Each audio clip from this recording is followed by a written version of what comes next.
Imagine catching a single trade that runs for 180 pips. Yeah, boy. That's the kind of move that most traders dream about. And in this video, I will be showing you exactly how we did it.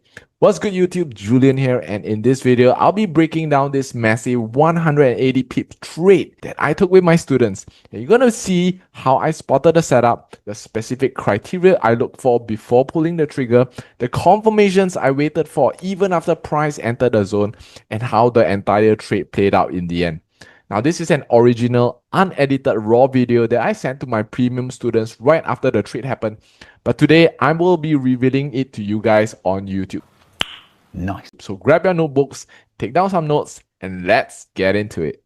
Now, if you like this style of video, I'm going to be giving you 5 seconds. Quickly click on the like and subscribe button so that you don't miss out on my future videos. And I want you to also comment more if you want more of these kinds of videos. 5, 4, 3, 2, 1. So without further ado, let's jump right in. So at that point in time, when I gave this review, the price was actually playing between this roadblock over here and over here. All right. So I was saying that if price actually breaks above this roadblock, we can actually look for buys. But the criteria is that it has to break past this roadblock, I would say, of around 3358. Okay, why I give specifically 3358 is because if you actually notice, even the day before, it was actually at this area right here. So this entire area here, I consider it as the main roadblock, not just this portion right here. So if you actually see the resistance right here, I give it somewhat about 3358. So that was what I actually mentioned. Now, if price were to break below, okay, and this was the roadblock that I actually gave. Now, this roadblock was around 3348 level, and I say that if price actually did close below, at least M15 close below 3348, we can actually start to look for sales. So what happened? All right, and if you actually notice the exact criteria that I actually gave, I say that even if price were to break below 3348, we need to wait for a retest of any M1 or M5 FVG before we enter.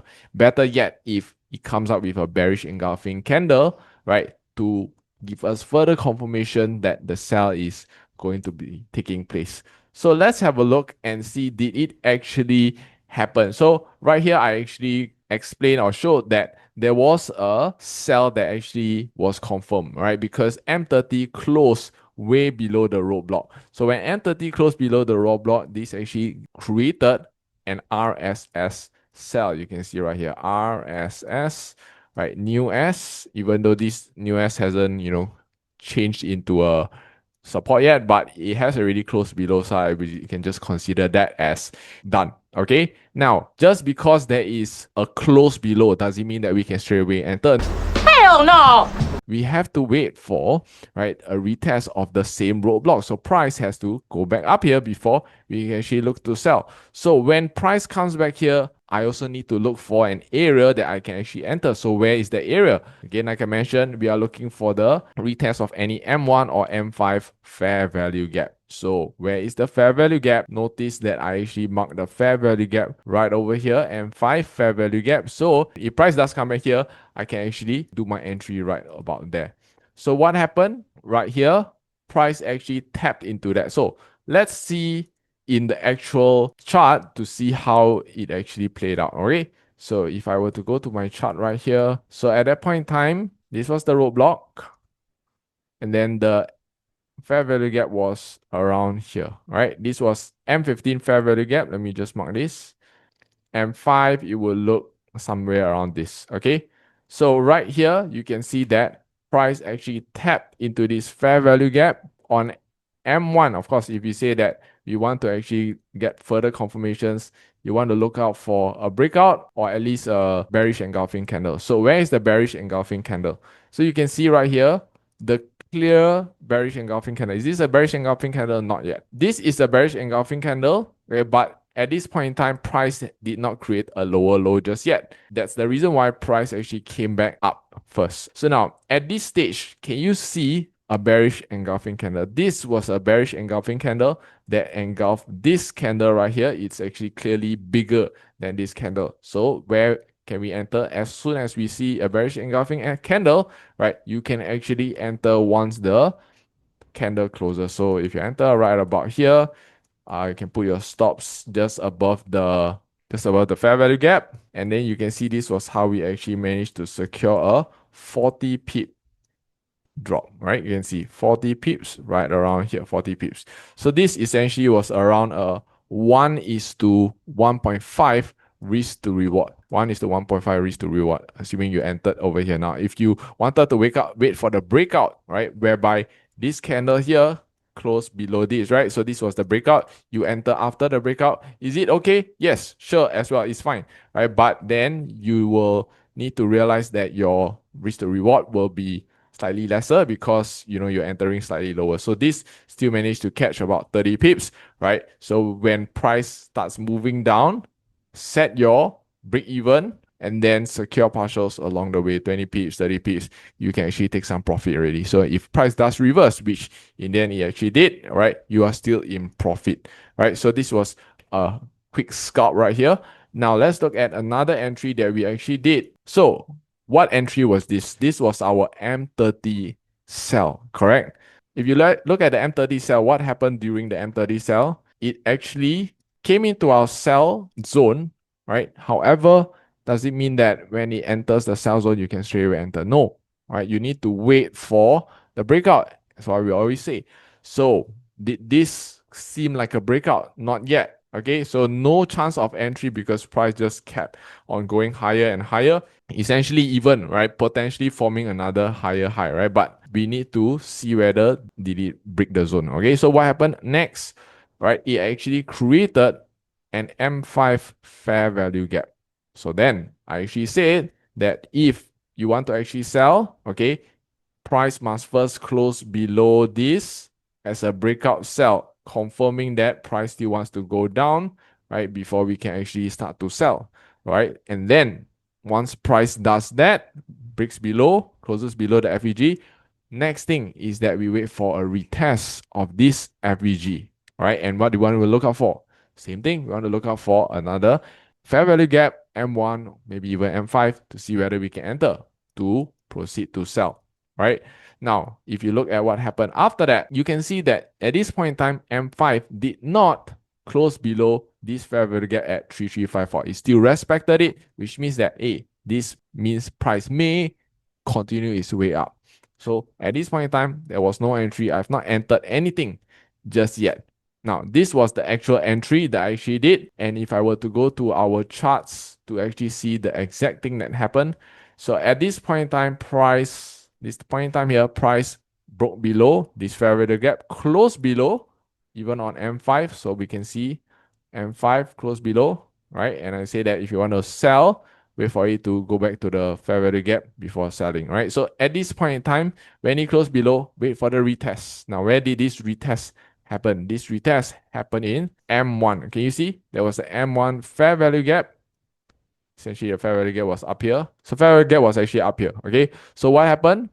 When price retested back into this fair value gap, this was when I initiated the sell. Okay, because I did sell straight away, I waited for when there was a red candle, all right, bearish candle. Then I actually went in for the sell, which was around 3354, right, thereabouts, this level right here. And then you can see at this same area here, price dump all the way down to what we have about 90 pips. Okay, and as price keeps going down, you already know we usually set break even. So if price continues its way down, we are still reaping in the rewards, right? So like for now, I'm still holding on break even, right? So, and as price goes down, let's just say 40 pips, 50 pips, 60 pips, 70 pips, thereabouts every 20 pips, I will actually take some partials, right? So that I can secure more of my wins. And I also have no risk. I manage my risk because my break even will actually help me in case price does reverse, go all the way back up, I'm still in profits. Now, when we come to setting break even, okay, my break even was actually very, very close to my entry. My entry was around here, right? So my break even essentially was about maybe 10 pips, 13 pips at the most, right? over here. Okay, now it's also important to know when should you actually set the break even. I didn't set it when price was around here because at this point here to here, it was too close. There's always chance for price to pop, hit your break even before going down. So we don't want to set too close, right? I only set it when it was probably maybe 30 pips down, I would say. When price broke out of this, showing a bearish momentum right here, broke out of this. So at this point, let me see how um much is this? Is about 28, 30 pips, right? As I mentioned, 30 pips. All right. So once price closed here, I actually did set my break even. Now, if you set your break even too far, all right, again, notice what is this? This is M1 fair value gap, right? So if you actually set your break even around here, for example, there's always a chance for price to come and tap this fair value gap before going down. So you don't want to set it too close at a spot where you might actually get tapped into. All right. So yeah, you notice here price break below, come back up, tested this fair value gap before actually going down, right? But in this case, it did not really, go up very much into the fair value gap, just barely touched it before continuing its way down. So if you put it too close, then or too far from your entry, it becomes like a trading stop loss, and you can't, enjoy the upside of this. So just another note is that currently, right now, okay, we are still waiting for price to break this roadblock right here. If it wants to continue its way down to our support at 3332, it have to break this first. If not, it may get respected and continue its way up. So you don't want to risk that. Okay, of course, it is good if it just breaks down right now, but we don't know if it will just play, ping pong until night or something like that. Right. So we just want to be careful, right? So let's also see what happened to the trade after it has played out. So as you can see, this is the trade that we actually took 3354 entry, and price went all the way down 180 pips to around 3356, where we secured our profits.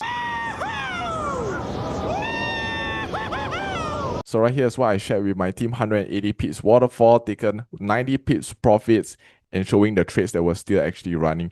And I actually even gave a trade update after that.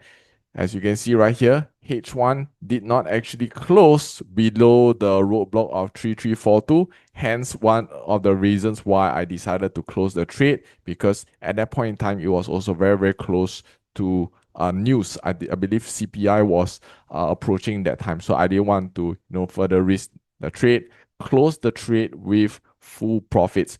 So I will also put out the full profits that I actually took together with some of my students who actually joined in the trade and also profited as well. So I hope you like sessions like this where I do full trade breakdowns on my actual train of thought before approaching the trade, so that you get to take similar trades like this for yourself. And if you want to see how I also did a live trade that moved about 200 pips, be sure to watch the video somewhere around this link right here.